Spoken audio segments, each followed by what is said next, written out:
But you dated a few influencers, right? Yeah. I mean, beautiful woman you dated. Yeah. The girl that you're referring to, Michelle Pooch, shout out to Michelle, she's still my friend. Like these influencers that you're talking about, like the really good ones, the Kai Cenats of the world, the Sneakos, these big names, these kids are making a lot of fucking money, bro. Larsa Pippen is a staple here.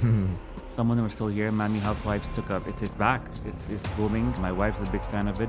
This was cool as fuck. Yeah. So Larsa, you know, she's also a sweetheart, you know, at least to me, it's always been super nice, you know. So I don't know, I think that she's always gonna have success as well because again, she knows how to put herself in the right room. People bash always what they envy. People are gonna talk shit, but they can talk shit about anything, you know. And the minute somebody tells me something negative about a person, I just tell them, you don't want me to dissect you. Yeah. I'll crush you in 2 seconds. I asked about Gruttman. Gruttman has opened a lot of stuff. He's kind of, not him, but his company kind of hurting in Vegas. They didn't, that whole thing didn't take off in Vegas. What's the pulse of his ecosystem here in South Florida? Well, I think that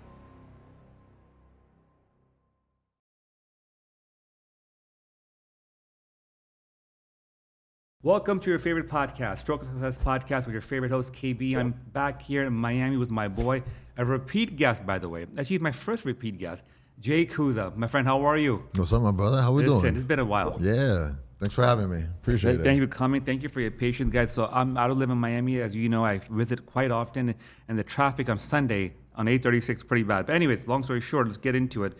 I have a lot to unpack with you. Bro, I follow you. First and foremost, I want to salute you for your podcast. Dude, I don't give much compliments to fellow podcasters. I mean, if that's Joe Rogan or Patrick Bet-David, but brother, you are doing an amazing job. The future looks bright with you. I'll be an upcoming guest on this podcast in a week, actually. Can't wait. I'll be there in time. Bro, that's blowing up, and you're also in the yacht business. Yes. So thank you for having me. Glad to be back again. Again, like you were saying, you're the one that kind of got me into podcasting. You know, you're my first interview that I did. I had been recruited to host a podcast. Yeah. The Office podcast is what it was called.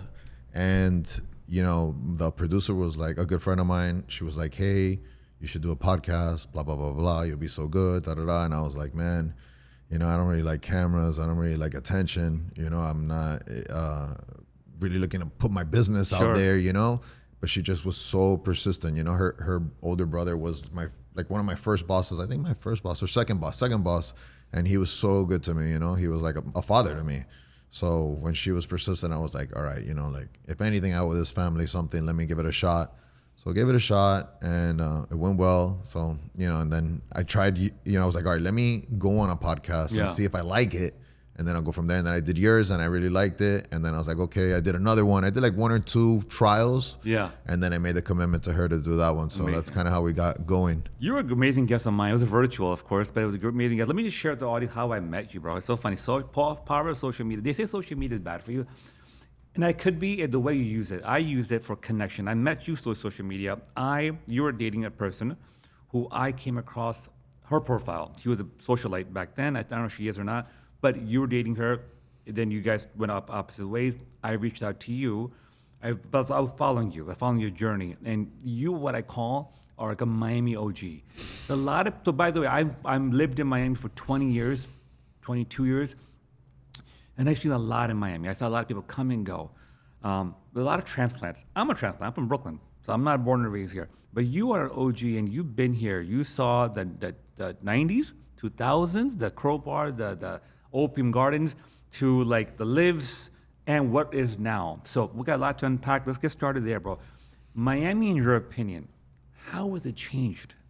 Well, there's a lot to unpack in everything you just said. I got to address all of it because it was good. Like, your podcast is really good. Because even when I saw the interview, I was even impressed. I was like, damn, you made me look good, you know? So also it's the power of doing a good podcast, and the editing and all that makes it really look good. Because I mean, even my friends were like, whoa, that podcast, you know, it really did a good job at like making somebody look good. And that was one of the reasons why I like doing it. So that was that. And then I came in 6th grade to Miami. Wow. So when I'm from New York, Queens, lived there till I was in like 3rd grade. Then I went to Mexico, lived there for 2 years, went back to New York, did a year there, and then got to Miami in the 6th grade. So 6th grade and on. So I did see the 90s and all that here, and Miami was great. We came to visit and we just never left. Never left. So that was that. And then, okay, so what was the business? So 90s, Miami's a secret.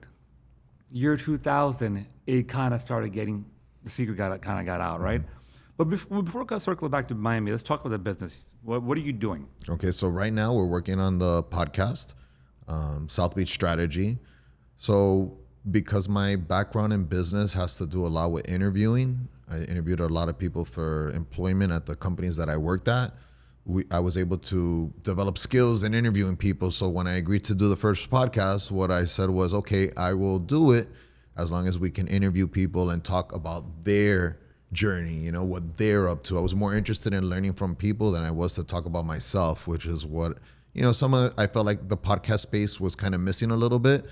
And you woke me up to that, because a lot of them, the host tries to take a lot of the time, the attention from the thing. And I just felt like there has to be a place for guests to be able to go on there and say the things that they want to say to their people, you know. And if the host doesn't allow them to speak or doesn't allow them to get their message out, then where do they go? Yeah. So I wanted to give a space to people here in Miami that can come, local business people, you know, entrepreneurs, could be some artists, musicians, stuff like that can go on there and really tell people their journey, because everybody knows the success part. You know, it kind of like when someone goes on a podcast, you already know that they have some level of success, but the problem is the journey. Yeah. You know, it's not enough talk about the journey and the ups and the downs, you know, and the heartache that you got to go through to try to reach a certain point.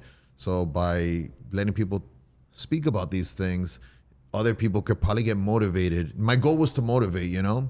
People can go in there, see, hey, it's not going to be easy. You're not the only person who's going to go through challenges. If you start a business, you're going to go through some ups. It's not like a lot of people think, where you just open up a company and, oh, wow, I'm successful. You know, not even the big companies when they start businesses. Look at all the restaurants in downtown that came and went. Yeah, came and went. It's sad. Yeah, it is heartbreaking. Sad. Yeah, there's a lot of challenges, and you know, some of the people that have been in that world, I asked them, like, you don't, like, I was speaking to a friend of mine. He's a CEO of a big restaurant chain here in Miami, and he was telling me about some upcoming plans, and he's like, well, if these things go good, we should be, you know. I'm like, what do you mean should be? Like, you've been in this space for so long, you don't know how long it's gonna take. And he's like, man, honestly, I don't. Restaurant business is brutal. Yeah, that's one of the most brutal business, I think, especially in Miami, Florida. Yeah, it's really bad. It's really tough, and they're grinders, you know. So I have a lot of respect. Like, one of my role models is a gentleman. His name is Aris. He's the owner of Kiki's, and like, man, his grind is, he goes hard. You know. Explain me what is his grind? What's it so hard? His grind is, he's there every time I see him. He's there every single time. Every single time. I don't think he drinks, so he's not like he's there partying. He's working. I watch him as I'm partying, you know. I'll be there and I watch him and I see him focused on the business, how he runs it. He's on top of every little thing, every detail, and it's tough because those night hours, you know. I feel like that would be the hardest part for me. The night hours would just like drag me down to, I like my sleep, you know. I'm in bed by 10 o'clock. Yeah. These guys got to start at like 10 o'clock, and then God knows when they end. And it's just a lot going on, and you have the permits and the people you got to deal with, and then your competition is thick, especially here in Miami. There's a lot of venues and not enough asses, you know. So that's the problem right now. We're dealing with the change. We were talking earlier about what's changing, you know. The changing is like there's not that many asses here anymore. So I thought after COVID, I left right before COVID, Jay. And COVID, I think, was the new age for Miami. It's become the Dubai of America. You go on social media now, bro, you see asses, Lambos, Ferraris, in the watches. So but you're saying, look, it may seem like that from a business perspective, KB. It's not as many people for all the venues open. Yeah, and what I think is happening, and like you're saying, it is getting to like the Dubai of the United States, where we're attracting such a high level of individual here that I think the real estate is trying to reflect like, oh, you got all these high net worth people coming, property values go up, rents go up, all these things go up. But then these guys that are coming are at another level. Like when, I don't know if you saw on when Art Basel came, you have the CEO of WhatsApp and Google. Those guys are on their yacht. They're not getting down and spending at Kiki. Well, maybe at Kiki's, but maybe like you know, at like the mom and pops places, you know. So if you don't have enough people coming in and supporting the local businesses, it's going to be tough to see success long term here in this city, because like the guy from Google Yachts, man, he has a chef on board. You know what I mean? And I asked a friend who knew the itinerary, and they were like, oh, they got down for an art event, then he threw a party on the yacht. So he never, where did he go? He didn't go anywhere, you know? So we're reflecting and we're showing that we have all these people of high net worth coming in, yes, but they're not spending. So who do you got to depend on? Like back in the days before COVID, you depended on the locals. You know, you need the locals. You got to have those people who come repeat and stuff like that. And if the prices are now so astronomical, locals will just find other things to do, you know? So, and I see that that's kind of like the trend to what's happening. Yeah. Wow. Like you'll go to Brickell and you can go to like I went to Moxie's. I don't know if you've been there. Mm-hmm. It's a restaurant in Brickell. Mm-hmm. And that had a better vibe than a nightclub, really? You know? Yeah, because it was just, you know, it's like people sitting outside, drinking and eating, and it's like in Brickell and there's people walking around. So you have atmosphere and stuff like that. And you don't have the high prices of bottle service. And I don't even know if people are drinking like that anymore. I'm not drinking. I haven't had a drink in like 6 months. So I don't know if people are really drinking like that. I feel like a lot of the young people are not drinking. What's that about? That's my another second question for you is that I noticed that also. That's so funny. I read something last night on social media, Jay. Drinking in the U.S. is down by like 30%. Don't quote me, but some in that range. Yeah. It's insane. Yeah. I think the drinking's gone down because people, social media, they're seeing the effects of it. People want to be fit. And honestly, in Miami, I think if you put people's backs against the wall, they're not going to leave. They're going to find other things to do. So I think if you charge $10,000 for a table, that local is going to say, I'd rather just go to like a workout class or something. Help me girls there, you know? I'll be fit. I don't spend $10K. And I'll have just as good a time. Yeah. So what happens is the people that live here just start to develop healthy lifestyles because they can't support the going out every weekend. It's just ridiculous. It doesn't even make sense. Even if they wanted to, like, that doesn't make any sense. You're gonna spend $10,000 to go out and drink alcohol every single weekend. Like, I don't think people want to do that. At least the people that I know rather just go to the gym. I play paddle. So I just came from a paddle game right now, 10 in the morning on a Sunday, and you know the people. It was full. The place was full. The whole place had like 20 courts and they were all full. Do you think there'll be a time in Miami that nightclubs will be maybe like 1/3 less, and we'll still see hot people, hot men and women, shirts off, you know, working out instead of going to nightclubs? The problem is, I think that the dinner party, like the Kikis of the world and the Casanillos, it has such a nice little niche to it where you can really enjoy the best of both worlds. We can go out, have dinner. Those survive. Yeah, I think that those will do well, but their liquor sales are down. So I don't know, they have to depend more on the food. I don't know how they're going to adapt. As long as they can operate like restaurants, I feel like if there's not a reset with the real estate as far as like bringing the rents down for these places so they can continue to operate or make things easier for them to open, and it's going to be tough because people, like I said, they don't want to drink. But luckily, Miami is transient and people come in from all over the world and they come here because they want to have a good time and they want to party. So if they make it, you know, if Miami continues to be a place where people can come and have fun and enjoy themselves, they'll continue to come, and that might keep people afloat, but it's seasonal. You know? And at those prices, now you're making people choose options of to where to go. Should I go to Miami? Should I go to Europe? Should I go to Mexico? Should I go to Colombia? You go to Tulum or Ibiza for that matter, right? Or Mykonos. I came here age 20. I remember Crowbar was the hottest thing in the world. Shadow Lounge, Bobby Brandt owned it, Opium Gardens space. I remember P. Diddy be always around in the back. You know, Timo Mas, Tiesto, all these old school people I'm talking about. Some of them still around. P. Diddy's still around, but not around partying. It was a movie star, rock star age. You had Lenny Kravitz, who used to live down the road. Now, I think those guys are around, except for P. Diddy, but influencers are the new rock star, the movie stars. Unpack that. You've kind of dated an influencer, I would say, a few times maybe, probably. You're a good-looking kid, man. You're out here. Like, where do you see the influencer scene going in Miami?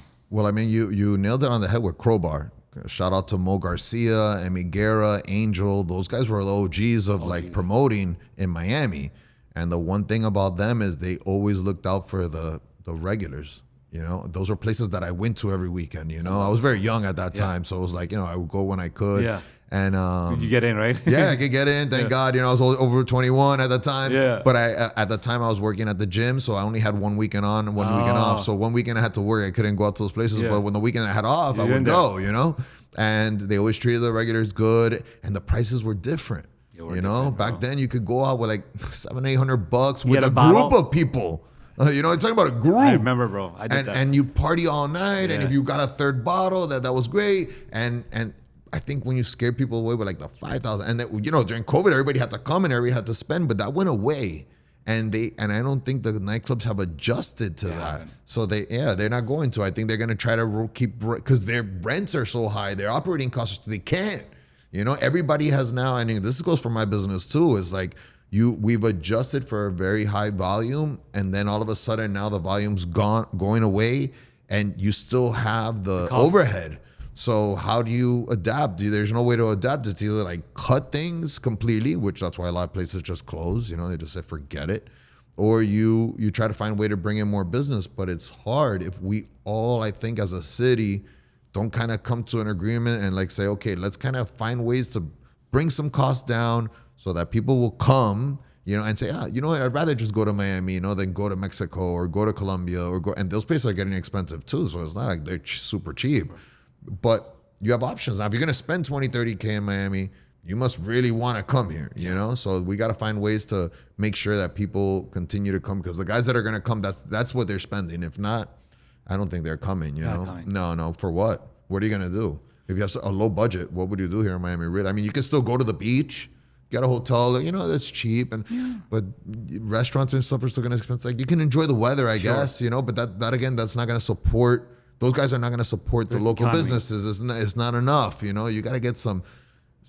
people that make decent income, that want to come down here, that it's not gonna be an arm and a leg. They can afford to, like before, you know, that's how it was before COVID. Before People COVID. Before COVID, you It know, was a good time. It was a good. I mean, it was steady. It was steady. It was steady. It was an even flow. I got into real estate at that time, 2018, 2019. It was even flow to come out here quite a bit and spend some money, but not break an arm, right? And it was just good. It was a good, steady. Yes. I honestly think something would have to happen.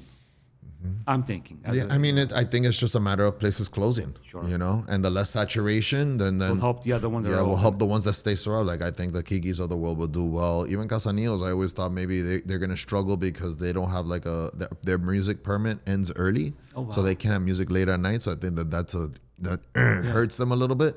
But, you know, as of right now, it's a new thing. So it's cool. It has going their there. flow. Hopefully they do well. You know, I want to see all those places on the river do well, because they're good for boating. Yes. You know, so Good for you. Yeah, it's good for me, you know, and I want people to be able to continue to pull up on the boats and have fun. They can pull up to these places, they can have lunch, they can eat. The more venues there are on the river, I think the better. So the river's actually grown, and I think that's people where people are navigating more too. I mean, and again, if you're gonna spend that kind of money at a club, I'd rather personally spend it on a yacht and go to the river and hang out with my friends and have my own personal little party, right? Than go out somewhere and like deal with, okay, you got to leave now, you know, you're on their time, and you get kicked out and you spend all this money. And again, who's really drinking like that? But, you know, Miami finds a way, and some places are doing very well. You have Space, you have Club 11, and those places have a niche. You have a niche. They have a niche, you know, they're late nights, they're after hours. People love that. Location's a bit off. Location, it's in Miami. I think it's a little bit more friendly for these places to operate there. So they're having a lot of success, you know, and I don't think they really depend. I don't think Space really depends. I don't know if they do a lot of bottle service. I'm sure they do, but it's more the door sales. Yes. I haven't gone. They So do a lot of other stuff. yeah, you know, Yeah. they find a way. They have their niche. They have their niche. Yeah, they have their niche, Louis- and people come from all over the world for that. Louis is the owner. No, he's not the owner anymore. I think that they sold. That was those. They're long gone. Now it's Okay. some new owners there. Some South American guys, from what I believe. I don't know too much. Like again, but I have friends that know them Got it, well, got it. and they go there a lot, and they have fun. They like to go for the after hours, and it's something where I guess that's very popular right now. I'm going to ask you about Gruttman. Gruttman has opened a lot of stuff. He's kind of, not him, but his company kind of hurting in Vegas, I heard. They didn't, that whole thing didn't take off in Vegas. What's the pulse of his ecosystem here in South Florida? Well, I think that they have a great crew. Like Gruttman has the ability to hire really good people. The guys that work for him are all local legends. My boy Purple being one of them. That's your my boy. boy right there. I know. And he's a powerhouse, you know, as far as promoting. So I think they'll find a way to adapt. It's like that's just how it is when you have a good team and you guys come up with new ideas and a new focus. These guys have been in it for a long time, so they'll adapt, they'll adjust, they'll make their moves, and I'm sure they're still doing things that are. I don't really go out too much here right now, so I'm not familiar with all the things they have going on. But like I know Purple was doing Gecko on Saturday nights, and that was very busy. And it's a small venue, and I think that's something that is very attractive right now. Smaller venues, more intimacy, and good music. Like the last time I went was full, but it's not a big place, so it was very cozy, very nice. People were popping bottles, they were drinking, they were having fun. Great venue, downtown, so more friendly place, I'm sure, and a lot of traffic. South Beach itself, it's like not existence anymore. Yeah, the beach is dead as far as like Collin Avenue. Yeah, like as far as like clubs and stuff like Washington. that, I don't think there's nothing there. I don't think there's anything. Queens is there. There might be something. Yeah. I'm not a big fan of that place, Right. That's a restaurant. I just don't like it, for me personally. I went there once and I didn't even go in, I just felt like the niche that they're looking for is not really for me. I don't wear suits to go out. I wear more, comfortable clothes, is Miami. But you got to wear, you feel like you got to wear a suit there, and it's not that kind of place, I've traveled the world. I know those places that are that kind of place. That spot is not that place. I know they want to be that place, but they're not, And again, if you're not friendly to the locals, you're here now, great. And maybe tourists will come and they'll see a place that has a little show or something, they'll swing by, but you're not going to get that local traffic constantly, you know what I mean? Like people from here are not going to wear suits and go there, which was a problem I saw. Like when I went to Maple and Ash, they opened here and they opened a huge place. I went once when they first opened, and they gave me a jacket to wear, and I made friends with the manager. She came here from Chicago, and I was like, you guys are going to struggle with this dress code.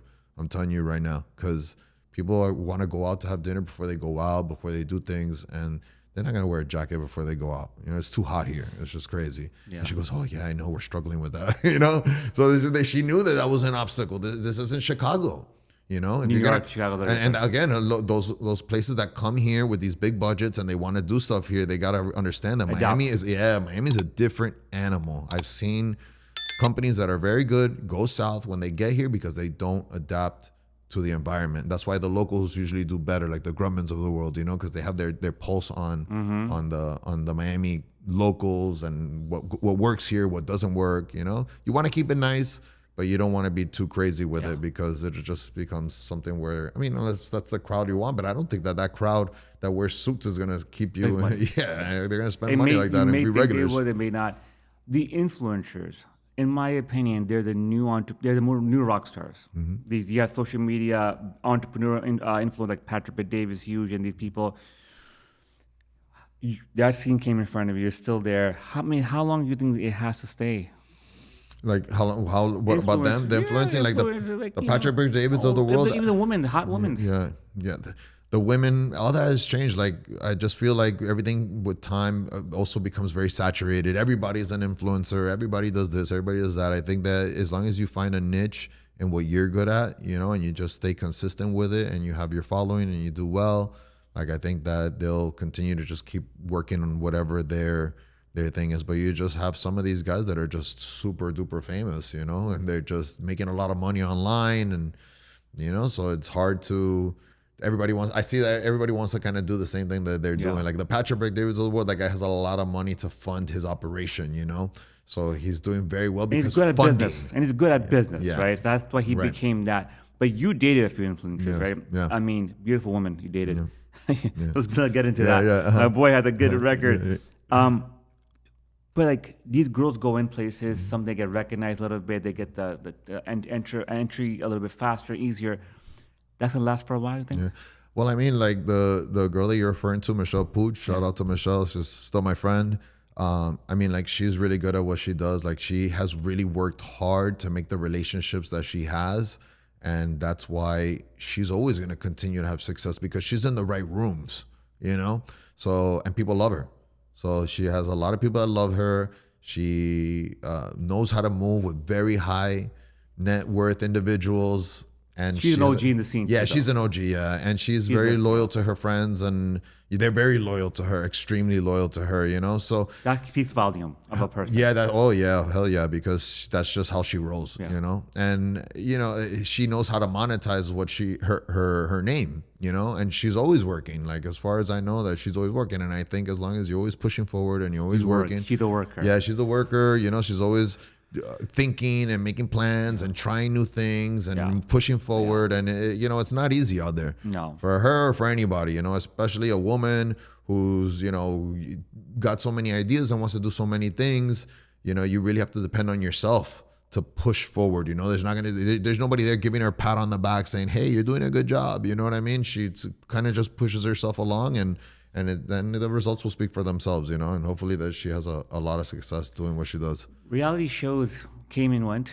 Some of them are still here. Miami Housewives took up. It's back. It's booming. My wife's a big fan of it. Larsa Pippen is a staple here.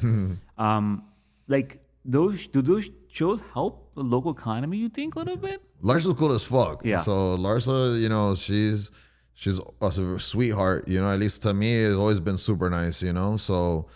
I don't know. I think that she's always gonna have success as well because again, she knows how to put herself in the right room. She's a brander. She knows how to brand, and she's a worker. Yeah, I mean, people bash always what they envy. You know what I'm saying? Kim Kardashian too. Kim Kardashian yeah, exactly. Kim is a freaking queen, bro. Yeah, Let's be honest here, bro. People are gonna talk shit, but they can talk shit about anything, you know. And the minute somebody tells me something negative about a person, I just tell them, you don't want me to dissect you. Yeah. I'll crush you in 2 seconds. Yeah. So don't throw rocks at people because we all got flaws. We are all not perfect. Nobody here's a virgin. Yeah. You know? They Like, you're not say- a virgin, don't be talking shit. You're 100% right. And they say that when you talk negative about someone, you're showing something about yourself. Yeah. If I compliment you and say, yo, Jay, you're a good guy, something about me is good. Yeah. But if I say, yo, Jay, you're mad cheap, bro. You're this and that.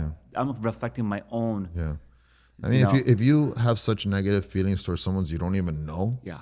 you know, That's so funny, bro, right? That's like, I interesting. don't even want to be in the room with you because I'm just wondering, like, how do you have such negative feelings for someone you don't even know? Yeah. You know what I mean? That you're not a fan, great. Okay, you just don't tune in or whatever the case may be. But like to go out there and just like bash people and talk shit and all that, that's not cool, and you don't even know who they are unless Sure. they've done something personally to you and you have a Yeah. reason to not like them. It's a different story. Yeah, it's a completely different story. But you know, as like I said, when my personal experience, like with her, I just seen her house. I've seen her filming sometimes. Like I went to Paddle Place, they were filming there That's one time, awesome. and I saw them when I was playing. That's awesome. So they're just working, and they're all just trying to grind. Everybody's just trying to stay alive Provide and do for their their thing. family, Yeah, bro. everybody's That's everybody's working on their own Respect the thing, hustle. right? Respect the And hustle. a lot of women actually look up to her, and I've heard a lot of great things about her, Michelle, other people like that I know in the space of reality that they helped a lot of people. Yeah. You know.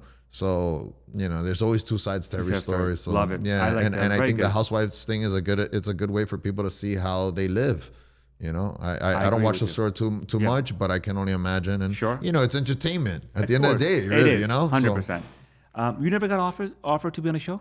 I did. I filmed actually twice for Love and Hip Hop. Okay. And they didn't film any of the episodes, Okay. not one. You Okay. know, I filmed them, but I don't know. The first time, supposedly it was like it was at the nail salon that I had. Okay, yep, I remember so we that. filmed there, and then they said I was too serious, that I wasn't like, can I relax? I remember the producer was like, man, can you relax a little bit? I'm like, I am relaxed. You know, she's like, well, man, you look intense. I'm like, that's me. You know, you know, this, you want reality or you want me to fake it? You know, so it was like I was in a shop shooting with two people that I barely knew, you know, so we're having a conversation that's deep. You can't start acting. Yeah, like I mean, I was just. How's it going? Yeah, you wanted me to come out there. That's what I did. I came out there and I gave you me. Yeah. And it didn't work. I guess it didn't work for them. Yeah, they ended up airing the episode, but I didn't get aired in there. Okay. And then the next day we shot at my house where we did a lunch for Trick Daddy. Okay. Yeah, and that was a great episode. Like I had so much fun OG. doing that one. Yeah, he was an OG. He's the best, you know, and he I love him to death. He's the best for TV. He's so good. He's so good. He's the show. He's the show. Like the show is him and Trina. Like they're great people. They're like great people. I know them both on a personal level. awesome. Hung out with them, and they've always been super nice to me and gracious. And that episode, I'm telling you, like I wish they would have aired it because it was so funny. You know, it was hilarious. No names, Mm-hmm. but you come across a lot of celebrities. You've dated some celebrities. No names. Have some of them been assholes, and you've ever witnessed them being an asshole? You know what? It's like very rare that you Very come rare. across somebody who's like successful and who wants to deal with you and they come off in a bad way. Usually they all start pretty nice, but I have had some situations turn south, Okay. you know, for things that are out of my control. And, but that can happen with anybody, you know, not famous, you know, but from the general, like if I were to just speak in general, whenever dealing with people who are successful or famous, they usually come off pretty nice and down to earth and very respectable, especially if they want to deal with you, you know. But I'm not that kind of person that will engage a famous person or a very successful person out in the blue and be like, "Hey man, how are you? Nice to meet you. My name is Jay. Yeah, let's get a picture." And like, nah, you know, like I know how to manage myself in a room full of people who are famous or successful, and I just let them do their thing, you know. And if I'm Space. engaged, great, yeah. You know, I try to respect people as people, you know. And That's a game. I think that's a key in your game. You deal with them. You do high level, high end products and services. So you have to be like that. You can't be a fanboy. You can't be overly annoying, right? Yeah. I think so. Look, man, the exotic car has been in Miami thing since I moved back in 2000. Back in 2000 when I moved, when a Lambo or Ferrari used to pull up in front of Cobra, like, yo, bro, the Ferrari Lambo. And slowly more and more started coming. I was 21, 22, broke as, you know, a joke. And then the thing came to my head, like maybe they're renting these cars. And it came to find out they were. Some of them were, some of them local, and God bless them. From there, I started hearing about the yachts. This has become a whole industry here. And you've been part of this from the get-go. Unpack that. The exotic cars, how that grown, then how the yacht industry has come here and how that's growing.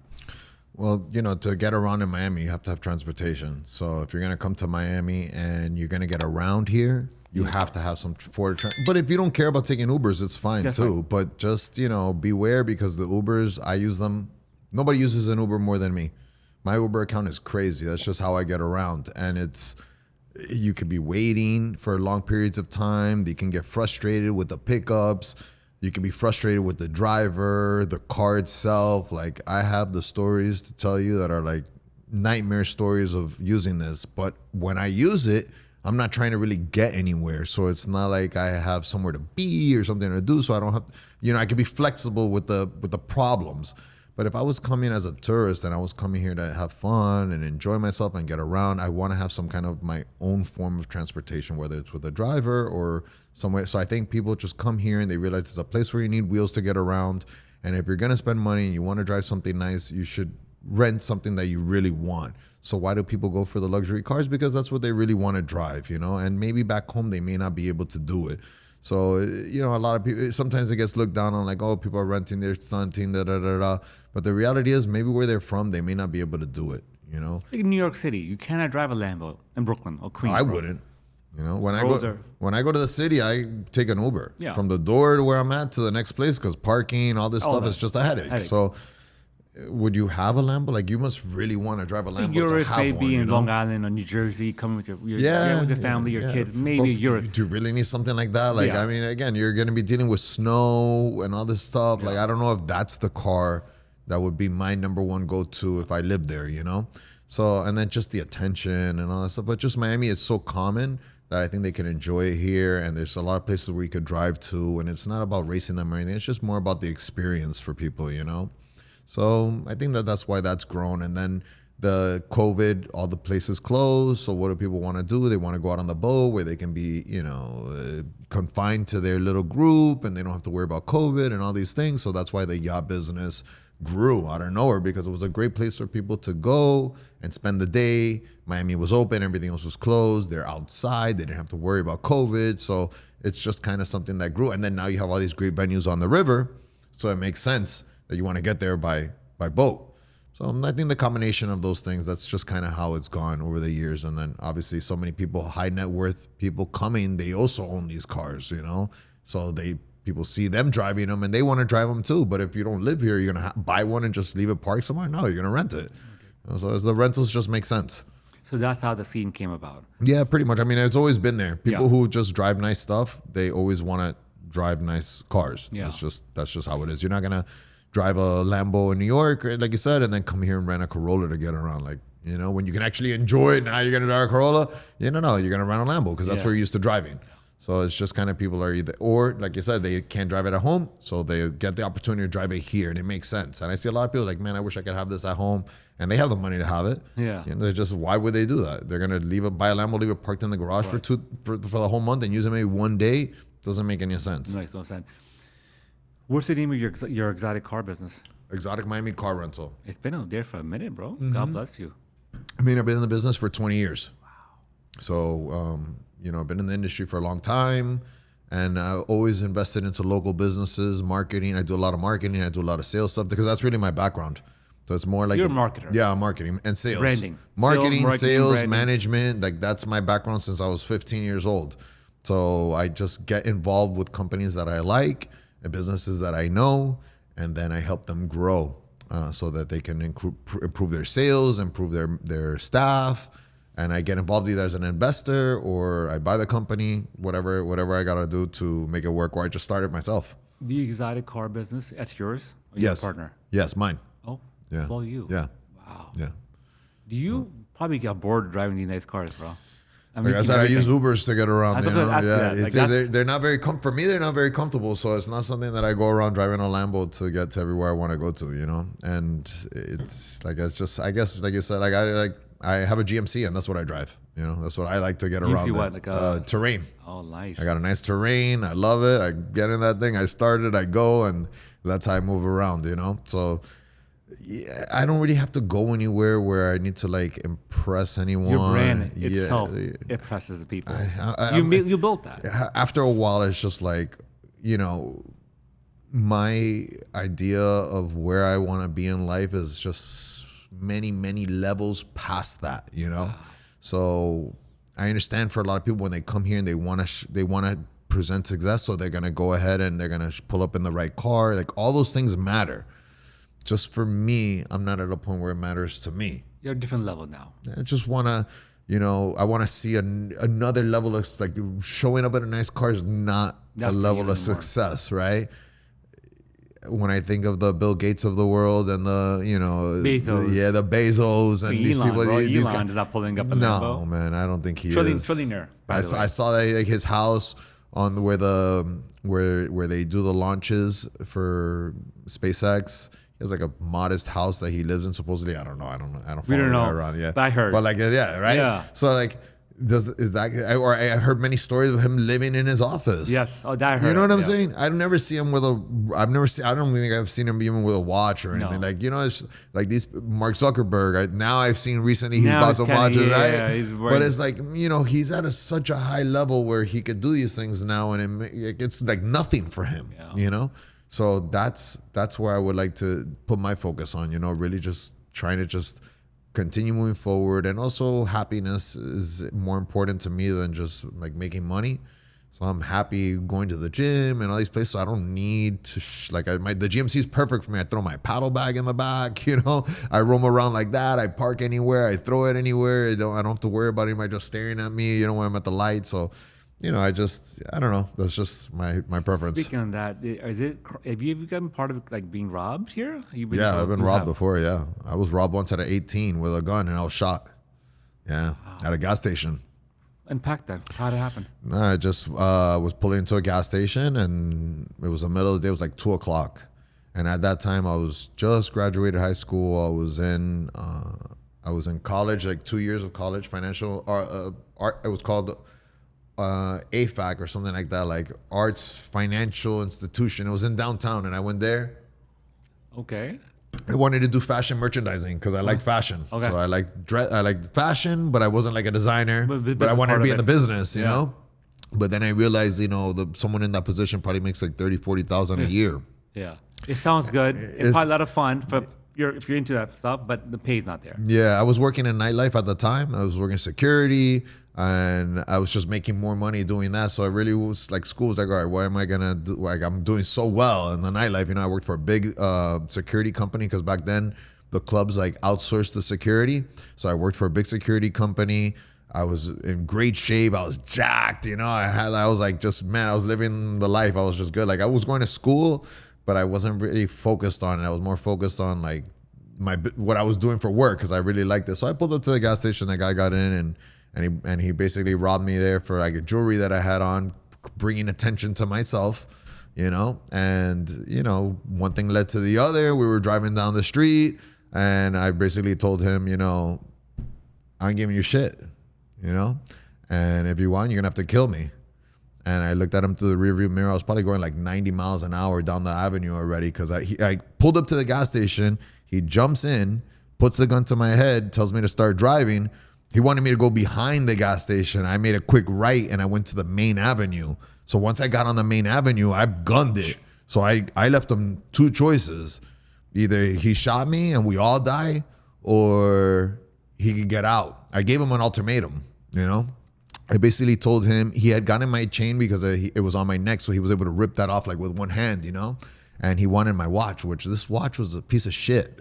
You know, I was 18 years old, so it wasn't like something crazy. It looked nice, but you know, thinking now back, but for me, it was mine, you know? And I wasn't gonna give this fool nothing. So I looked at him in the rearview mirror, and he had the gun to my head, and we were doing like 90 at this point. So I was thinking, all right, if he shoots me, we're all gonna die, or a cop is gonna see me and he's gonna pull us over. You know, that was kind of my thought process at that time. So I looked him in the mirror. I said, listen, you have two choices. You could get out the car now with the chain, and this never happened, or I'm gonna gun this car into a wall right now, and you see what happens. I had my seatbelt on. So I saw him in the head. He was like this. He was like, man, like, what's he gonna do? Because he saw it was serious. So I slowed down because I saw he was I saw he knew he was screwed. So I slowed down. I thought he was gonna jump out and like just get out the car. And then he just turned around and he kind of just like shot me. I can't really remember exactly how, but he moved the gun away from my head. He shot me in the back. And the next thing you know, he's rolling out. I can see the rear view. He's rolling out the car and gets up on his feet and just runs away, you know? And I was like, damn, fuck, he shot my car. That's what I thought. But he really had shot me. And I drove myself to the hospital right there. And Did you see a shot? And at the moment, no. But I saw the blood everywhere. So I called my mom and I was like, hey, mom, I just got shot. And she was like, oh, my God. Luckily, I was close to my house and to a hospital.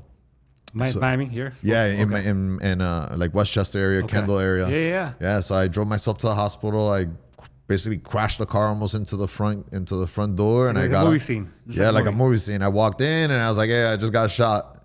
And I remember just like waking up the next day or maybe a day after, whatever. And I was in the bed and I was just there and I was like, "Damn, my arm was swollen, like humongous swollen." And I was like, "Oh fuck," you know. And then that's it. I started a rehab process and. You know, that was my that's pretty traumatic. Yeah, man. I always that experience really like changed my life completely because I was going on one road and that made me go in a totally different direction than where I was going. It was a lot of rehab. It was a lot of what am I gonna do now? And you know, I was already in college, so I was like, all right, it's not like I'm a kid anymore. So what am I gonna do? How do I survive? Like. You know, it was just kind of like a learning curve for me. And now, if it was ever happen again, I'd just be like, here you go, boom, there you go, yeah, take it. But I don't even know if that would have resolved the issue.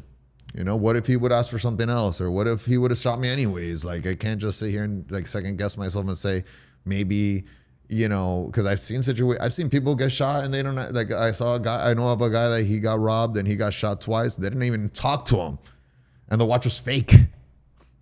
Watch was fake. Dude got shot, popped twice, you know, and for a fake Rolex. He was in the hospital crying, oh my God, I got shot. This fucking watch was fake, you know? So it's like, I just feel like the jewelry stuff, that's why I don't wear any jewelry. I don't have any jewelry, you know.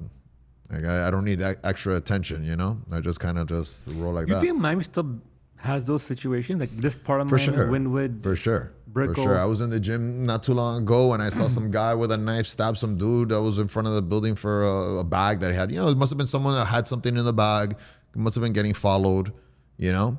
And, you know, these are things where people kind of know. I don't think they're like random attacks. Although I do have a friend that he was walking down the street and he got robbed at gunpoint, walking down the street, just walking, but he had a watch on. Okay. So it's like, Miami also has like this, like it's very safe kind of, but it's not that safe. You got to watch out where you're at. You got to be careful with, the attention you attract. Like I got very wise after that, So, and I'm always watching my back. People will be like, oh man, you're paranoid. No, I'm not paranoid. I'd just rather be wrong, and be good. I agree. Then just be safe. Like if I don't like the scene, if I don't like the look of the people, I turn around and walk. I don't care what anybody thinks. Yeah, I'm out of there. That's just how I am. But I have the experience. And I doubted myself that day at the gas station. I saw the guy pulling up to the gas station. He looked rough to me. You know what I mean? And I just said, nah. You know what? I'm gonna pull up anyways because I'm super jacked, and I'll fucking beat the shit out of this guy. Which I would have. But when you throw a gun in the situation, things change quickly, and that humbled me a lot. He was a young kid? It was probably like around my age.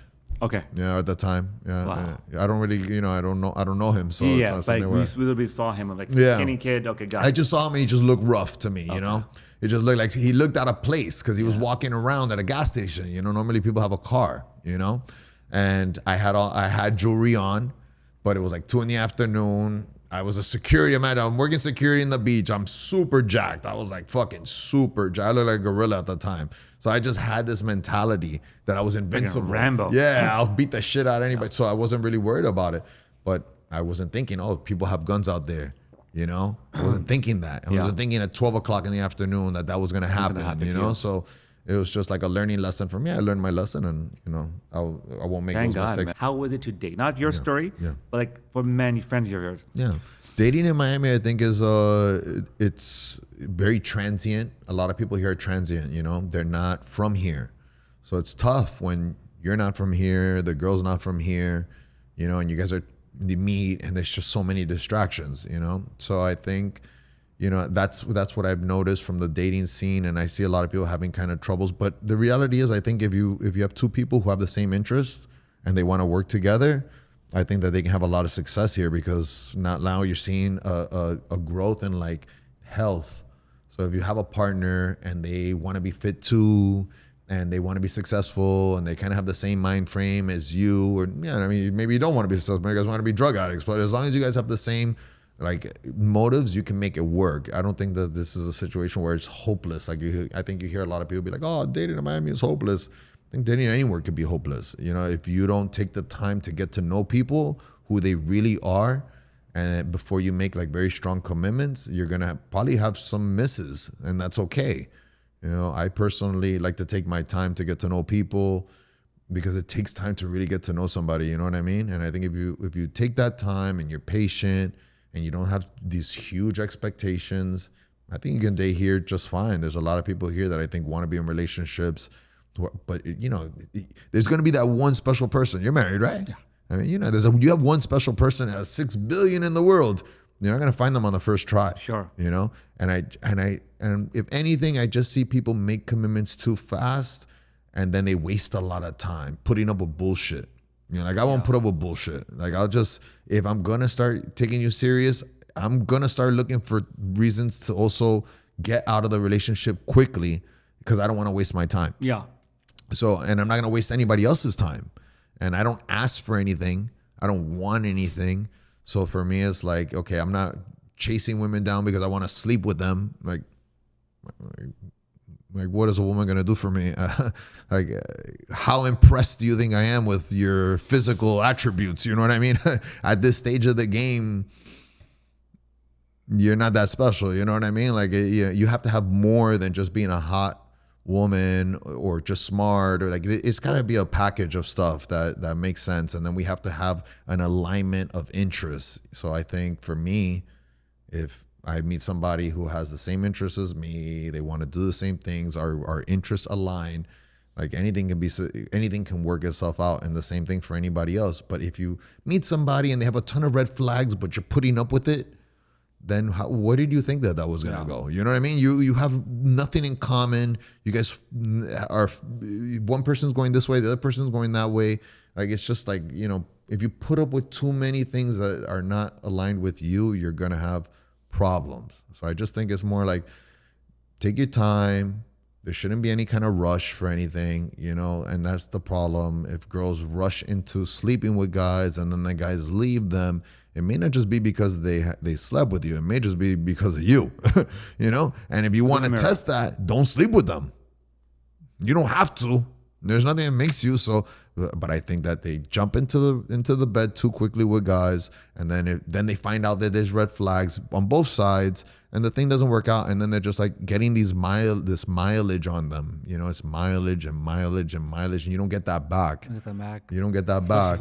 Especially for women, men too. You know what I mean? It's both. It's messed up to say though, bro, but men can get away with more. Yeah, men can get away with more. Yeah, it's true.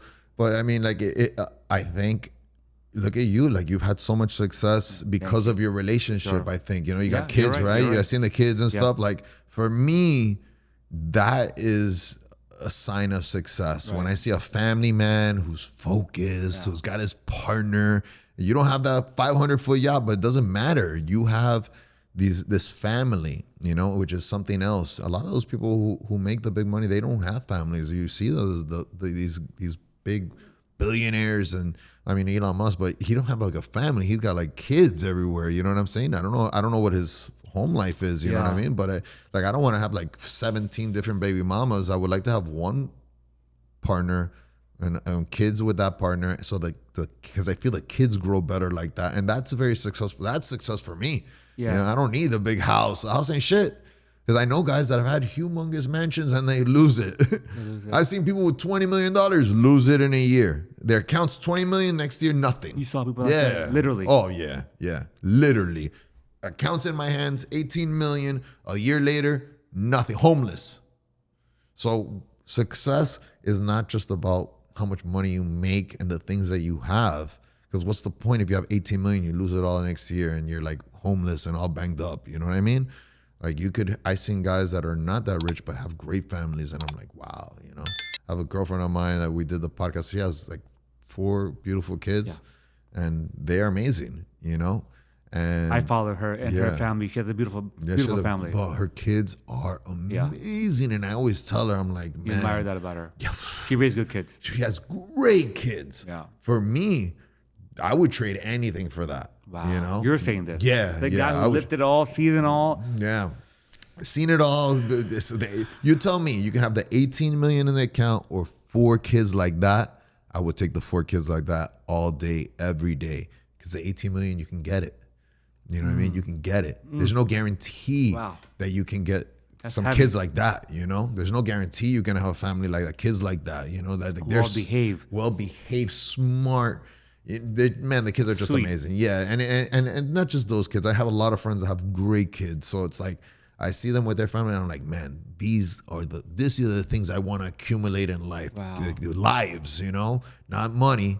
Wow. Money can come and go. And I think when you have great kids like that and a great family, I think you can achieve those higher levels of success a lot easier. Yeah, it's funny you say that, Jay. It's so interesting. You said that last time too about my family. Thank you very much. That means a lot coming from you, Brian. I look up to you in many ways.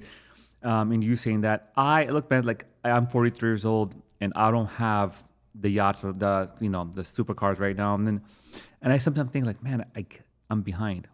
And this is a reminder from you, like, yo, bro, like you may be a little behind those things. It's one thing, but like you have something you should be grateful for. You know, we always look at the stuff we don't have, right? It's true.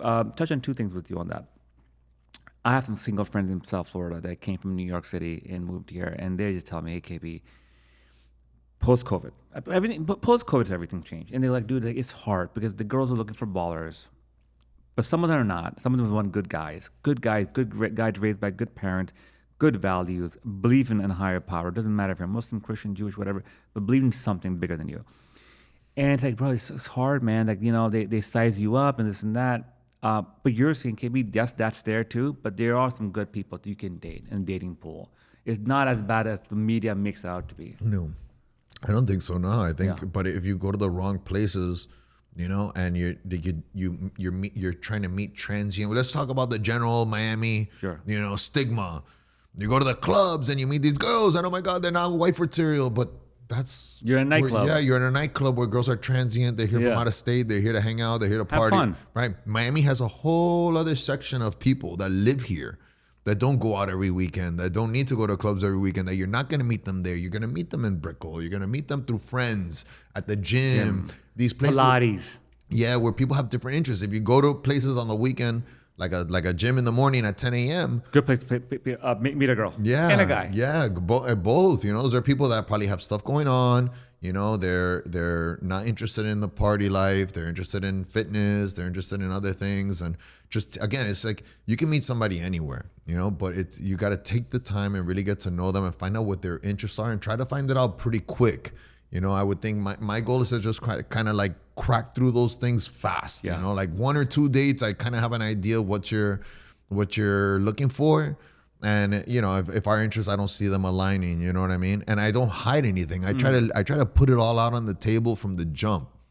Here are all the bad things about me. Here's my card. Yeah, here On the you go. table. This is my life. Take it or leave it. Yeah, you don't like it? Thanks. Bye. Appreciate you coming. And this is over like coffee or dinner. This isn't like a super invested date here. You know what I mean? This is like very basic. Hey, here we are. This is where I am. What are you about? What do you got going on? And just finding out like are our interests gonna align in the right direction? If they're not, then you know. If I meet a woman that says, "Oh, I want a guy who's gonna pay me $50K a month to live around," like I'm not gonna pay you like my employee to be with me. Are you crazy? I'm from the old school. But You know, that's not how it works. But that does happen here. Because if you're a man and like, you're gonna hire somebody to be your chick, then I guess if you want, there's a place where you can go employ them. But I mean, I'm from the old school. I'm from here, you know, where women get with us because of who we are. What you stand for. Yeah, I don't remember when I was in high school, girls asking me for salaries to be with me. That's not how it worked in high school. And in school, it was like, who's the coolest guy? You know, why do you like to party? You like to have fun? Like those were the things you wanted to get with the guy that you had fun with, you know? It wasn't so transactional. So that's what I'm used to, and that's what I like. And I feel like that's how you meet a good relationship. When you meet somebody who likes who you are as a person, you guys can grow together. Your life is going to go up and it's going to go down. Doesn't matter who you are with. Nobody's guaranteed to be up forever. You know, like I said, I've seen it up, I've seen it down, I've seen it all. And then if you're going to be with somebody when they're up and then you're going to leave them, and I've seen plenty of guys get left when they go down, you know, and that just always leaves me like, you know, and again, if I get into a relationship, I'm realistic. So I'm not going to be like, oh my God, this girl's going to love me forever. You know what I mean? Like, that's the first thing I'll even say on a date. Like, are you going to love me forever? Like, are you talking to me like we're going to go to dinner one day and you're going to be like in love with me crazy? You know what I'm saying? Like, and then they realize that they're not. So then it kind of like drops everybody's guard because it's just like the realist, you know? But I don't ask for anything. I don't go on a date on a con where I'm gonna be like, hey, let me trick you into sleeping with me, tell you all the things you want to hear, just like put a notch on my belt. You know what I'm saying? Like, I'm not really out there like trying to trick people. I don't want anything. So I want to get to know the person who I'm spending time with. I rather work, make money, focus on my business, and just go around dating chicks all the time. Like, man, that's tiring. You know, dating is expensive too. That's you know, my next question is that. How do you budget, bro, for dating? Well, you can't. You see a girl, okay, so I would do it this way. If I was single, if, you know, I'm not, like, I would see the girl on like an app, and I would say, okay, how likely am I to be with her, you know, second, third date? If not, maybe a more budget of a date. Yeah. Like, is there science from that to this? I don't know. The apps, I don't know. I'm not. So you've never been in the apps? I've been on them, but okay. I don't have much. One, I'm not a big talkative person where I can chat somebody up on an app and like have so much. You have to work on that, right? Yeah, Instagram is a different app because it's more like you people see. Yeah, more so they people see your lifestyle. Yeah, they see your more personality. But like on a dating app where you don't see a picture, headshot, yeah, that's it. I'm gonna be like you're like fishing out there. You know, it's just tough. I think you know, referrals are great. You know, when you have a friend, like your wife might know somebody. Hey, I have a friend for you. You know, and you kind of meet people like that, or you meet people through friends. Like a lot of the girls that I've dated I've met them through friends, you know, so there's kind of already like some background there, you know what I mean? So because people kind of know like, oh, you guys will be a good fit, or oh no, you might not be a good fit, you know, and kind of help eliminate some of that waste of time. But that's you know, the apps are tough. I don't know. I understand if someone works that much and they can't, but I would say try to go more to places that you enjoy, where you can meet people through friends and the gym and stuff like that. And I mean, you can go out too and meet girls who are going out. Like I got some friends that have success going out all the time and meeting girls, but that they got wives through that. No, I don't think so. I think the wives comes more as like a referral. Yeah. Like my wife over here in town, I say, hey, Jay, you're a nice guy. I have a girl who I met in the hospital who worked as a nurse or something. Yeah, a friend of mine I've known friend of forever. you, It might be good. Those sounds like something I would be interested in, something like that. Connect you guys. See what if you hit it off, you hit it off. Right, but meeting some random girl on a Thursday from an app, I'd be like, damn, bro, I'm tired as hell, but I don't know if I really want to do that. It's just a waste of my time for something that might not go.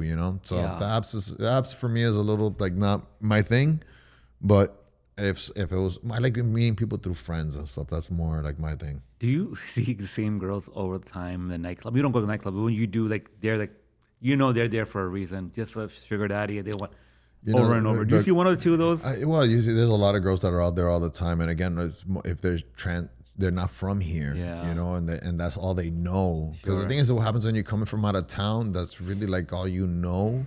So they're going out and they have their reasons, I guess, and it is what it is. But like I said, there's a whole nother side of Miami of people that are like in the gym and stuff like that. And if you want to meet someone that you're going to be serious with, maybe not meet somebody that's out every night. If they're out every night, man, they're going to score a lot. You know what I'm saying? So it's like, it's tough. But if you both are in that world, then that's why I've seen some success. Like my boy Purple's got a girl, and she's beautiful. Yeah, she's beautiful. She's gorgeous. She's in that world. They understand each other. He's an icon. He's a rock star. Right. But if I were to date somebody in the nightlife, it's going to be rough. I'm up at 7 a.m. and she's getting home at 7 a.m. That our interests are not aligning, So then that's where I would say, pull the plug. I won't even go down that rabbit hole because I already know it's not going to work. It's going to get to the point where it's just going to be a waste of time, and I don't want to waste anybody's time or my own. I go to these mindset conferences quite a bit. I come across entrepreneurs, bro, super wealthy. They're good at business, but they're not good at meeting women. Do you see those guys here in Miami come in? Yeah, you have a lot of guys that are just very good at business. They don't have a lot of social skills. They can't sit here and. But talk. You don't need them here in Miami. That's what my second question was. If you got Zelle, you got Zelle, you can make relationships with women faster. You know what I'm saying? Because it's very transactional. But is there a broker out there who could do that for you? I'm sure that they don't need one. They could just go out. If you go out and you're a geek though, Jay. Yeah, if you're a geek, trust me, the girls they'll find them. You know what I mean? They know how to work. If you got a table here, girls are gonna come to your table. Doesn't matter if you're the biggest nerd in the world. So anybody could score here, but that's what you're gonna attract. You know what I'm saying? If you go out to the clubs and that's what you're looking for, you're going to attract that and you're going to get it. If you're looking for a wife, then that's probably not the best place to do that. It would be, again, continue with your business, focus on what you're doing. And she may be around in that atmosphere a little bit more in the gym and stuff like that. But they say a nerd, he doesn't want to go to the gym. Okay, but there's other things to do, You can go to like the local spots and stuff like that. Restaurants are really good to meet people. Church, if you're into church, you can go to church and meet people there, and those are girls that are going to be more in line with your stuff. So I would just say, but again, the successful guy that's transient, I don't think he's looking for a relationship. I think he's looking to have a good time while he's here. Yeah. But even I know a lot of up and coming entrepreneurs, from New York and California, moved here after COVID, man. They're geeks, bro. They're making software AI company. They're not like you and I, rocking the clothes and the stuff, and just geeks, bro. Mm-hmm. I was just thinking, man, the matchmaking industry is booming still in some parts of the world. I wonder how that would do over here. Matchmaking, I'm sure, is good, but those geeks here are cool. They're cool. They're cool because they got money. If you got money, you're cool. Learn. And they can learn. And Miami's a very social place. People are very social. It's not like you're going to go out there and you can be the biggest geek in the world and people are going to talk to you. It's a very social place. But Miami, in my opinion, could be a little bit rude too. It could be a little fucking don't look at this guy, bro. He's not wearing Gucci flip-flops or Amiri. But like you said. But if you got a yacht. You got a yacht. That's the entry. Yeah, if you're moving, if these guys are geeks and they have the funds and they're moving at that level, they should be able to move themselves around just fine. Now, if they're not spending any money and they don't want to do anything and they just want to be home all day, then that's their life, and they want to just play video games all day. That's you then. They could do that. Yeah. And that might not even be a bad thing to do because it might even be better to stay away from women that are going to be moving in that pace. It might be better to just focus on what you like to do, stay, safe, and enjoy your life and have fun and do these things and stay away from those kind of girls. It might be better. But if he wants to go out and he wants to have fun, like Miami's a great place to do that. You like anywhere you can go, there's women. You could talk to them. I think that people are very open. I think they're very nice. Obviously, if you say something stupid, people might, Look at you differently. the wrong way. But if you go to like nice places where people are just very relaxed and very humble and everybody's kind of moving in the same direction, you got to just find those spots. And I mean, you're not going to go out there every day and meet a girl. It's not how it goes, but it's just living life, enjoy the weather, enjoy Miami. You got to come here for more than just those things. You got to come here because you like the city, you like the food, you like the atmosphere, you enjoy everything about it. It's a very nice place. Besides the stories that I told you, it's very safe. It's pretty safe. You know what I mean? For the most part. Yeah, I agree with you. Yeah, if you attract attention, the bad attention, you're gonna get. You shouldn't wear a $100 Rolex by yourself walking on the street. Yeah. The thing is that Even in New York, my friend was from out of town. Okay, he didn't know. I guess he didn't think, man, from his house was 2 blocks away. So he wasn't thinking that walking 2 blocks to the thing, but the thing is that 2-block area It changes. is downtown and it's very rough and it can be rough. You got a lot of people driving around there, and a car just pulled up to him and he was wearing his Rolex and they pulled out a gun and they took it from him and they left. And those guys were probably transient too. It didn't look like they were from Miami, the people that robbed him. So, it's just like, if you just got to be careful with your surroundings. If you go straight to Kiki's, you're not going to have any problems. But if you walk around downtown, you might have some, So it's like you got to know where you're going and how you're moving. I had a question for you. I'm almost blacking out. Let me bring it back. Oh, yeah. Serial entrepreneur. I consider myself a serial entrepreneur. I went from real estate to car wash, now medical spa, wellness clinic. You, my friend, are also a serial entrepreneur. You have done a lot of things. Some have worked, some have not. There was, I'm going to go back in history from my memory. You were in the fitness industry at one time. Yeah. What happened? Is that still around? So no, that gym is still around. I sold my shares in the company. Okay. I got out after many years of being involved with that, and then I have a supplement company with another partner of mine, and that we still have. But the supplement industry is a different animal. So that's something where you got to really, really be heavily invested.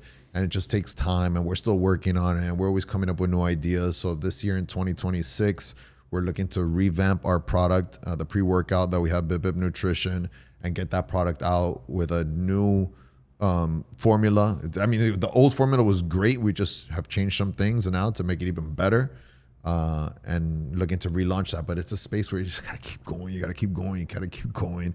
Like, again, even if I don't think I've had any success in anything that I've done because I'm not where I want to be. Like success is a word that's thrown around, I think, very easily, where people think, "Oh, I'm doing great." Really?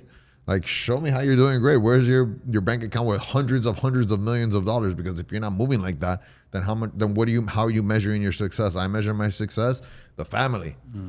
So my views have changed, I look at that because I don't think that there's ever going to be a dollar amount that I'm going to say, wow, I'm super successful, because there's going to be another guy in another room who's just outdoing you by 50 times. So you can't go tooting your horn as, oh, this is great, unless you have something that's really tangible that you can measure with, which for me, I keep going back to the family, because you'll always be able to go back and say, I got this, beautiful wife, kids, and you never know, those kids can become Tom Brady. Right? So it's like your kids are a whole nother asset that you and then I was hearing you say that you feel like you were short on some of the stuff, but you got stuff in the pipeline. Yeah. And you don't know where those kids are going to end up, you know what I mean? And they may end up growing up one day and being Elon Musk. Yeah. And all of a sudden you in a whole nother bracket. Yeah. So don't measure so much what you're doing. Also measure what you're doing as a father, because those kids are going to come and these kids nowadays, man, they're growing up different, especially these young. How old are your kids? 9 and 8. Yeah, those 9 and 8, man. They're gonna know some technology stuff that you are not. Know. Yeah, that you don't know anything about. So stay close to them. Stay close to them, because they're gonna teach you things. And now that's why now it's like there's like this new like wave of young like millionaires, right? Like these influencers that you're talking about, like the really good ones, the Kai Cenats of the world, the Sneekos, these big names. These kids are making a lot of fucking money, bro. More movie stars. Yeah. What's the other guy name? The one who moved here in Davie. Yeah. He's friends with Tate and Drake. I forgot his name. There's a bunch of them. There are a bunch of them. Yeah. These kids are Young growing kids. up different. Right. They're growing up different. And now they're making money that we think was big money. The way that we were doing things, we thought was the right way. Like these kids are doing it a whole nother way. So I don't come with advice anymore because I want to learn. I need to learn. Yeah, teach me these things. I want to learn. I stay close. I listen.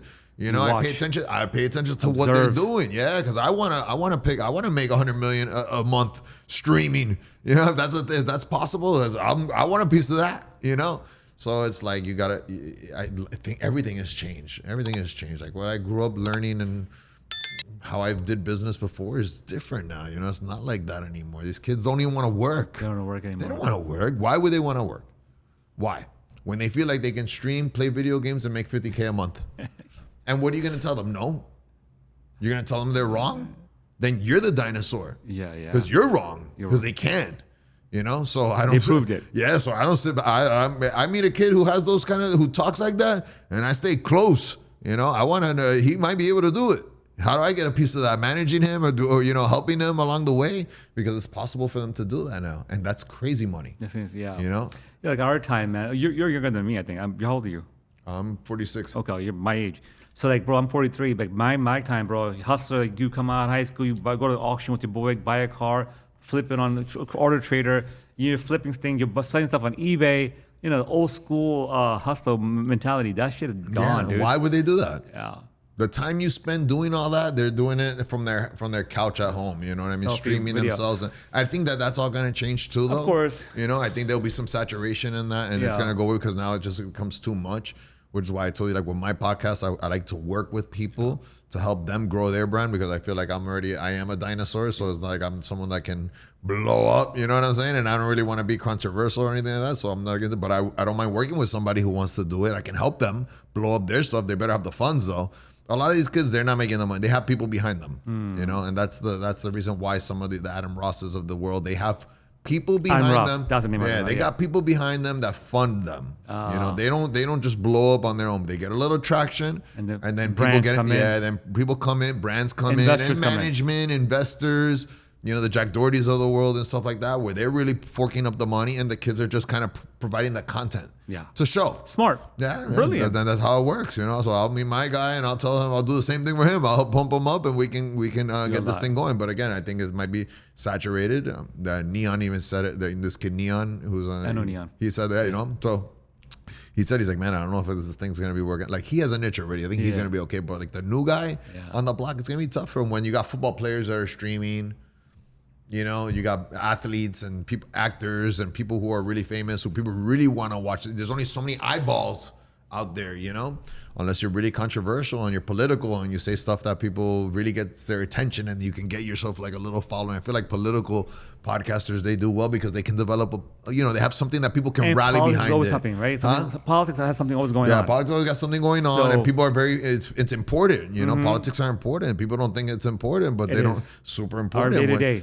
When they can decide if they open your business or close it, it's important. You better be paying attention. You know what I'm saying? So like, I saw Andrew Tate say, he's like, man, I meet a woman and she tells me that she don't want to talk politics. Like, what the hell you want me to talk about? Yeah. You know what I'm saying? Like, I'm worried about the country that I live in. I worry about how I make money. Like, what do you want to talk about? You know, like fucking baseball games. You know what I mean? Like, I don't have that kind of, like, that's not important to me, you know? So, like, I just like to pay attention to what's going on. I'm not a political person, but I pay attention. You know, I want to know what's going on out there. I want to see how things are moving, because when they told me that the business was going to have to close for COVID, that's when I really started paying attention, you know? Very important. I feel like those political guys, they have a good little following because they can rally people up, and, you know, so that's a different niche. Thought-provoking. Yeah, but it's very dangerous. Right. And it's very, you know, you get ready because you can encounter some real hate out there for those things. So, like, if you have the balls to do it, like the ones that I follow some that have balls, you know? And I know that they encounter danger all the time, but they can rally and they can make money. You know, yeah, that's true. Tucker Carlson, he makes fucking money, right? Amazing. He makes fucking money. And there's a bunch of them out there that they make a lot of money streaming. Candace Owens, like those people are making money. Yeah. Money. Yeah. I don't know. I heard the numbers for Candace, and it's like crazy. Blew up. He left Shapiro, and now she's blowing up even more. Yeah, she's crazy. The streaming. Yeah. And they control it. It's their business. It's their camera. Their own licensing. Everything is theirs. That money going in their account. Not Warner Brothers or Sony. No. I mean, I don't know the details of her shit, but I know that that's how it works, right? Yeah. So, sure, that's true. she may have a backer and stuff, and she works it out with them, but they're their own boss kind of, and they're doing it from their homes. Yeah. They're doing it from their houses. So Yeah. how do you tell somebody, you can't be famous. You were never going to make a life doing this. No. Like our I parents got used to this. tell us, we come from a generation where our parents used to say, oh, stop wasting your time with that. Go to school. Yeah, go to school, do this, do that. I know that's what's embedded into our brain, but that's not how it works anymore. Things have changed. And with AI, Yeah. we may not even be working soon. I know. Anybody. And You're so right. it's like, where are we going right now? AI is no. crazy. It's changing the game. I really see AI replacing a lot of people's jobs, barbers, to Uber drivers. You already see the little robots on the street delivering your food. Somebody got their job cut for that robot to be on the street. And that's just going to keep going and keep going and keep going. It's going to get better. It's going to get better. So where are we going to be in a few years? Maybe making content is all that people can do. So, life is changing. The world is changing. Before we close, quick question. Manifestation, law of attraction, I'm a big believer. I be more science-backed philosophy of it. You're a believer? Yeah, Law of Attraction was one of the first books that I read, and I always stood behind. Yeah, The Secret, and it's like I always just like to approach things with a positive attitude, even if the situation's not the greatest, and just kind of push every day for positivity and hoping it comes back. And I believe in treating people the way that I want to get treated, and if they don't treat me the same way, then I'm gonna move on. I don't waste a lot of time with bullshit. So it's just, for me, it's like, I'm gonna put out my best effort in anything that I do, partnerships, relationships, and I'm gonna do that up front. Yeah. Because if I don't get the same energy back, I'm gonna keep it moving quickly. I'm not gonna waste anybody's time. I'm not gonna spend eating shit. No, I'm gonna keep it moving. So and in this age, it's very tough to find people that are loyal and that are gonna go hard for you. It's not like before. I think the loyalty and the rah-rah and the camaraderie was like a big thing. I don't know if it's so much anymore. I think it's very transactional right now, and I think if people get better offers, they leave you. So it's not like they're gonna be loyal to you forever. So that makes having a business very tough, when everybody's like, oh, who's going to give me the better offer? Nobody wants to really learn. Everybody wants to be an influencer, I've tried to hire young people. It's very tough, bro. Hard. It's, You can't. No. The human resources out there to hire for your company, your businesses, it's a tough place we're in right now. Yeah. So I do everything myself pretty much. I have a little bit of help, but I don't count on too many people. Before I've always had big operations with a lot of help. And the help has just gotten to a point where it's like people don't even care if they're making money anymore, So I think that before it was like money, very money. Yeah, you want money to pay your bills. Hey, don't fire me, man. Yeah. I got Oh you. man, Room to people grow. don't care about getting No. fired. Nah, they don't care. Fire me. I don't care. Yeah. I'll go get some slap dick job somewhere and go drink my Coronas on the beach, and I'm good. Good. Like I just think that's the mentality. A lot of these guys, they live with their moms and shit. So it's like they're 30 years old. They still live with their mom. They don't really have They have any a room in the back. They're good. Yeah, they Hot don't food. have. Yeah, they don't have any motivation to really be out there hustling, Yeah. or maybe they just feel like it's so out of reach for them. Maybe. That they've lost hope, and that's just kind of why. Like, I'm never gonna be Jeff Bezos. I'm never gonna be like this. So why even Try. why even try? And I think that's our main problem right now. That I think that we don't have enough invested into the youth to make them feel like they have a chance, And I think a lot of that falls on the government. I think the government needs to play a bigger role in getting these kids like, hey, there's opportunity out there for you besides streaming. You don't all have to be streamers. You know what I mean? Like, everybody can have other opportunities, but they don't want to do it. They don't want to work at a restaurant. They don't want to, it's very hard to find people that want to work at the restaurant and be the waiter, or work at a car dealership and be a car salesman. Like, I think it's just like tough for like these young people that want to get them motivated to do stuff, because I just don't think that they might be motivated enough. Or when they see these young streamers making all this money and they're like, oh man, I'm never gonna make that money. So why even start? Why even start? I mean, like if the finish line is so far away, why even run, right? So I think that might be a reason why some of these kids, but there's opportunity out there. They got to But the try. ones that are hungry, I think Dana White said it, and we'll close with this one. Dana White said it, that if you're a savage mindset, if you have a savage mindset, you're out there right now and you're hungry. You're the next J. Cuza, the next KB, the Gruttmans, the Purples of your industry. The world's yours to taking. Mm-hmm. And I agree. I think that it can be, but I think that's just I know he's talking. I know it's tough for him. When Dana White said that, I know he knows it's tough. You know, that's why he said it, I think, because I don't think he has. He doesn't have those No, savages. he does, but and the guys that he talks about that are young savages are the Adam Rosses. You know what I mean? So like the young guys that are savages that he's talking about are the guys that are making $100,000 a month, $200K a month, streaming and doing bullshit. But like he can't go to like the average kid and tell them, because they're not doing that. You know, I don't see him surrounded by a squad of young guys working, you know, unless they're fighters. And those guys are also like influencers, you know what I mean? People want to fight and make it to be the Conor McGregors of the world. So again, it's like they want to, exactly. They want to be like another level of stuff. They're not out there like saying, okay, how do I work the cameras and be a successful producer? And how many of those guys are there? You know, it's very, very rare. Everybody wants to be like kind of in front of the camera, not so much behind it, you know? And there's a whole nother world in production that's there for you to take, and they can do that too. They just don't know how motivated they are, you know? I don't know. I see it rough out there. I've been around a lot of young guys who I've tried to kind of bring along, and they're struggling, bro. They're struggling with the emotions. They're struggling with the toughness. Like they don't got it, you know. They don't got it like that, you know. They're very sensitive, you know what I'm saying? Different breed. Yeah, they don't want to wake up early. They don't want to do stuff. It's like, all right, well then I don't know what to do for you. You know what I mean? Like you gotta, like in this job, like what I got for you, you gotta bust ass. You know, if you're not for it, then we might as well just part ways. Yeah, just part ways, because you're not gonna last. You know, it's gonna be tough. You know, so I just rather just do things myself. You know, I don't waste my time. Well, yeah, I'm not gonna sit there and try to train 1 million people to do shit that I could do on my own. Put your time in, invest in, and be disappointed later. Yeah. What a story, man, Jay. What a story. We should do a part 2 soon. Yeah. I can't wait to be on your podcast. I am waiting to see where you're gonna take it. Yeah. I'm telling you right now, you have something really good going for you. Maybe in the beginning, I didn't have much belief. I'm like, he'll probably do like 1 or 2 and then get out of it. Yeah. But I see you consistently do it. I see your guests coming on. You had a local mess bar owner, very interesting story she had. Your guests are good. They're not the high demand names, but they're high level professionals. Yes. That's the key. Like that. That's the key of the thing. I have the high. You know the people. Yeah, I have the people. They're your boys. Yeah, I can bring the heavy girls. hitters.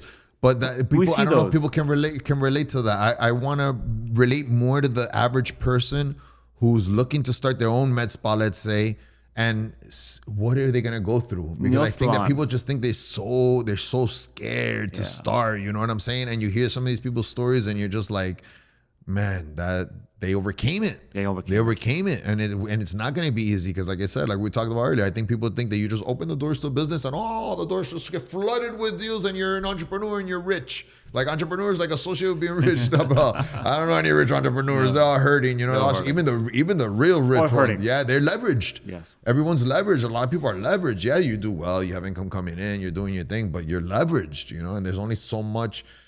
You know, how much money you have coming in, and is it consistent, and anything can happen. COVID comes and all of a sudden, oh shit, you know? So it's just like, I just want to show people the average person, what they go through, so they can know that, hey, they can try to, they can have their own business, and they can try. And sometimes you need a little kick in the ass, and you get ready. You're going to fall on your face. It's going to be tough. But it's okay. Yeah, it's okay. You know, you don't have to. Nobody has to start their business and quit their day job too. Sure. You know, you could do that too. Have if your you wife really do it. want to Maybe hustle. the wife do this, and you do this, or your girlfriend, whatever, or brother. The two biggest brothers. problem with entrepreneurship is when someone says, "I want to do like real quick." Like someone tells me, "I want to open up a clothing line." Yeah. I'm gonna be a clothing distributor, and I say, "Great. How many shirts did you sell today?" Yeah. Oh, what do you mean? Yeah, I mean, how many shirts did you sell today? No. I'm gonna get an investor who's gonna give me $1 million, and I'm gonna start this company. And okay, but how are you gonna get the investor? The investor's gonna want to see that you've sold something. Scratch your head. No. What do you mean? Why would they want to know if I sold something? I go, because nobody's just gonna give you money. Yeah, without knowing if you've made some sales. Why don't you try to sell some shirts first on your own from your house? $0 invested. Or very minimum, get some traction and see if you even have clients. You may have a great idea, but if you don't have any clients, it's not gonna go anywhere. So try to establish like a little bit of a background and like some stability, and show that you've had some sales in something first before you go balls to the wall asking people for money. Nobody's gonna give you money. People think, I'm gonna get a loan. You're gonna get a loan? Who's gonna give you the loan? With a bank? Why would the bank do that? No, they're not giving anybody any loans unless you have a history of being able to show sales. Something. So you need sales. Sales is where businesses start. No sales, no business, no money. Yeah. So just quit now. And actually after having that conversation, I've seen those people not even try. Yeah. Because they think about it and then they go through the process and they're like, oh. Self-doubt comes. Yeah, nobody, but not about self-doubt, but they think about it like, who is going to give me money if I don't have any sales? Sure. Go to the drawing board, figure out a way to get some sales, build a business, and then you can get an investment if you want. But maybe if the business was, you don't even need the investment, which would be my opinion. Don't get one, You don't need one. Self do it. Yeah, do it everything by yourself. Take your time. There's no rush. You don't have to be rich right away. It's not, you're going to take the hits. And that's why the stories from the podcast are important, because people are going to learn. It's going to take time. You're not going to make any money. You got to stick to it. And then somewhere down the road, hopefully, there's a rainbow at the end of a pot of gold at the end of the rainbow, but it's going to take time. Yeah, I agree with you. Jay, a lot going on, man, friend. Where can we find you, bro, these days? You can just go to the Instagram at Cuza, J_Cuza.